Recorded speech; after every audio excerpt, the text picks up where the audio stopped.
هذه مدحوينها عصب انتو برنامج كاغا دعوضو عما سي كلا باي او جت فكرة او كل سو خيرين او كل هذا فيصل على ورابه وحتى سياسي وين سومالنا وتكوس حبكي يدمعي كاغا جيري inaad hogaamiso siyaasadda waad ku daashay maanta waxaan go'aansaday inaan ku magacaabo ra'iisul wasaarahayga cusub ee Jamhuuriyadda Dimuqraadiga Soomaaliya maxaad u jawaabaysaa you are kidding about Allah was arrogant sawarana hey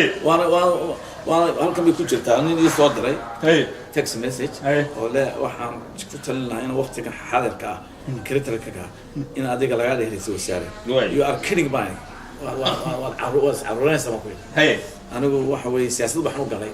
Soomaaliland hesho ixtiraaf dal Afrika kamidana ay noqoto ay caruurteedu uga tagay uga talaado aan ka tagay caruurteedu in state noqoto waa noqon sabiilna karin marka aan meel qaada kartaa kolad meel qaada kartaa meel qasidu qaada kartaa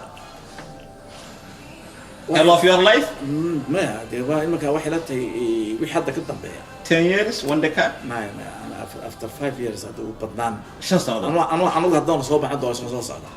you just underline that yeah haddaan ku gaad Soomaaliland doorasho soo socota aniga food kana siin maxamed laba sano ugu qaadan oo maxsan gudoomiyaha xisbiga mucaaradka Faysal Cali Waraabe new I'm member of okay thank you very much